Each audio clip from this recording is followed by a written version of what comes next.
भारत माता की, भारत माता की। बाबा साहब, बाबा साहेब, बाबा साहेब। दिल्ली बागपत सहारनपुर देहरादून एक्सप्रेसवे के लोकार्पण कार्यक्रम आज आदरणीय प्रधानमंत्री जी के कर कमलों से संपन्न हो रहा है। सहारनपुर में आयोजित आज के इस समारोह में प्रदेश की माननीय राज्यपाल आदरणीय श्रीमती आनंदीबेन पटेल जी, उत्तर प्रदेश सरकार में मंत्रिमंडल के मेरे सहयोगी उप मुख्यमंत्री द्वय श्री केशव प्रसाद मौर्य जी, श्री ब्रजेश पाठक जी, भारतीय जनता पार्टी के कर्मठ प्रदेश अध्यक्ष केंद्रीय मंत्री श्री पंकज चौधरी जी,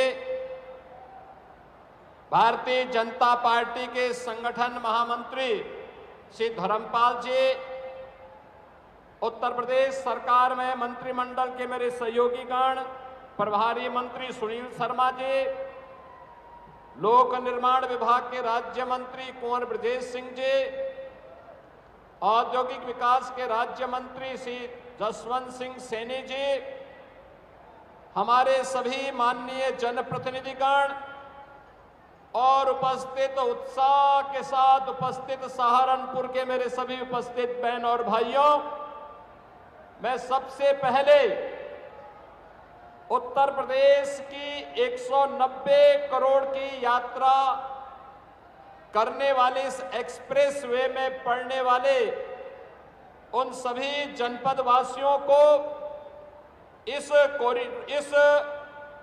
दिल्ली बागपत सहारनपुर देहरादून इकोनॉमिक कॉरिडोर के लोकार्पण के अवसर पर हृदय से बधाई देते हुए आदरणीय प्रधानमंत्री जी के प्रति आभार व्यक्त करता हूं।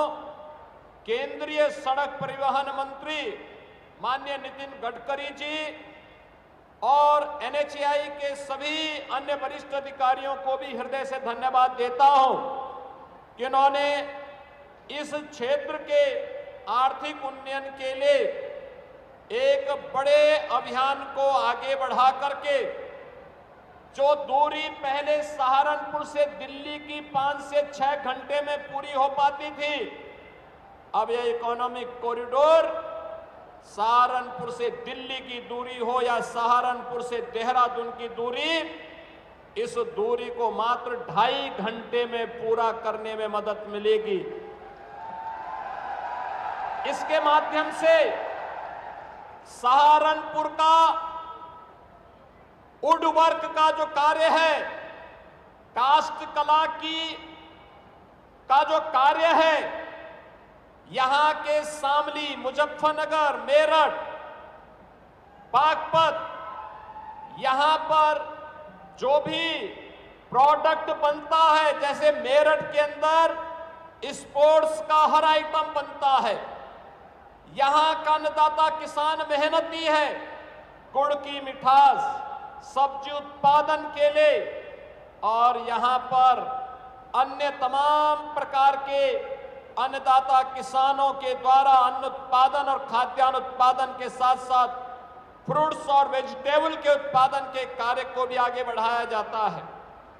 अब इसके माध्यम से न केवल राष्ट्रीय राजधानी बल्कि राष्ट्रीय राजधानी के साथ साथ दुनिया के बाजार में पहुंचाने का एक उत्तम माध्यम यह इकोनॉमिक कॉरिडोर आपको प्राप्त हो रहा है।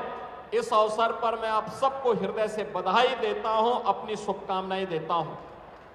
बहनों और भाइयों, आज का यह अवसर हम सबके लिए अत्यंत महत्वपूर्ण है। भारत के अंदर सामाजिक न्याय को जमीनी धरातल पर उतारने वाले भारत के संविधान के शिल्पी बाबा साहब डॉक्टर भीमराव अंबेडकर जी की आज 135वीं पावन जयंती है। याद करिए उन्होंने भारत के संविधान के माध्यम से भारत के हर नागरिक को, चाहे वह किसी जाति का हो, किसी संप्रदाय का हो, किसी क्षेत्र का रहने वाला हो, महिला हो, पुरुष हो, बुजुर्ग हो, नौजवान हो, उन सबको एक समान अधिकार देकर के एक सशक्त भारत की नींव भारत के संविधान के माध्यम से रखी। बाबा साहब के प्रति कृतज्ञता ज्ञापित करते हुए आदरणीय प्रधानमंत्री जी ने देश के अंदर पंचतीर्थ बनाए और आज आदरणीय प्रधानमंत्री जी की प्रेरणा से हमारी सरकार ने तय किया है बाबा साहब भीमराव अंबेडकर, सद्गुरु रविदास जी महाराज, महर्षि वाल्मीकि और सामाजिक न्याय के इन महापुरुषों की मूर्तियां जहां लगी होंगी, अगर बाउंड्री वाल नहीं है और मूर्ति के ऊपर छत नहीं है तो सरकार पैसा देकर के इस कार्य को पूरा करने का कार्य करके इन महापुरुषों के प्रति सम्मान का भाव रखवाएगी। यह कार्य प्रारंभ होने जा रहा है। बहनों और भाइयों, यह सम्मान आने वाली पीढ़ी को एक सूत्र में जोड़ करके प्रधानमंत्री जी के एक भारत श्रेष्ठ भारत के अभियान को आगे बढ़ाता है। आज उत्तर प्रदेश सुरक्षा का, सुशासन का, इंफ्रास्ट्रक्चर का, रोजगार का और इन्वेस्टमेंट का एक नया केंद्र बनकर के उभरा है। डबल इंजन सरकार की ताकत क्या होती है अगर देखना है तो डबल इंजन की सरकार की ताकत है कि अब उत्तराखंड हो या उत्तर प्रदेश या दिल्ली, अब बड़े से बड़े इंफ्रास्ट्रक्चर को लाने में कोई दुविधा नहीं। अब सहारनपुर में अपना विश्वविद्यालय मां शाकंभरी के नाम पर बन गया है।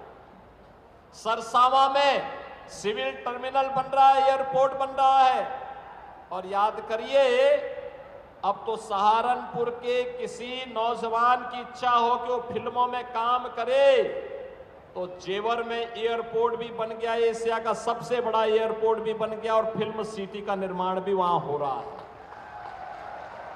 यह भी एक नया क्षेत्र है कला के लिए, कलाकारों के लिए, नौजवानों के लिए अपनी प्रतिभा को समाज के सामने प्रस्तुत करने का एक माध्यम है।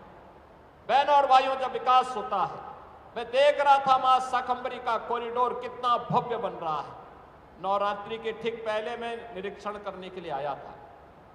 ये तब होता है जब उस प्रकार की सरकार जो विरासत का भी संरक्षण करती है और विकास के कार्यों को बिना रुके, बिना डिगे, बिना थके लेकर के आगे बढ़ सकती है।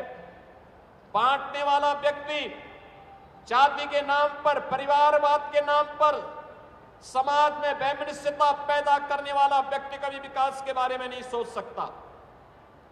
जिन लोगों ने बांटा है, जो लोग विभाजन में विश्वास करते हैं, जो लोग अराजकता पैदा करने में विश्वास करते हैं, जिन्होंने प्रदेश की पहचान पे संकट खड़ा किया था, जिन्होंने माफियाओं को प्रश्रय दिया था, जिन्होंने कर्फ्यू और दंगों को आगे बढ़ाया था, उन लोगों से उम्मीद करना कि वे लोग विकास करेंगे, नौजवान को रोजगार देंगे, किसानों के लिए कोई कार्य करेंगे, अपने आप में एक दिवा स्वप्न है। और यह तभी संभव आज हो पाया जब कोई लोकप्रिय नेतृत्व और यशस्वी नेतृत्व होता है। आदरणीय प्रधानमंत्री जी के नेतृत्व में नया भारत विकास, सुशासन और सेवा का जो मॉडल खड़ा कर रहा है, उस मॉडल को आज इस इकोनॉमिक कॉरिडोर के माध्यम से भी हम सब देख रहे हैं। मैंने सहारनपुर में भी, मेरठ में भी, बागपत में भी कहा है कि यहाँ पे एक अच्छा क्लस्टर तैयार करिए, इंडस्ट्रियल क्लस्टर, हाउसिंग के क्लस्टर। सहारनपुर के प्रशासन को ही मैंने कहा है, ढेर सारे रोजगार के अवसर प्राप्त होंगे।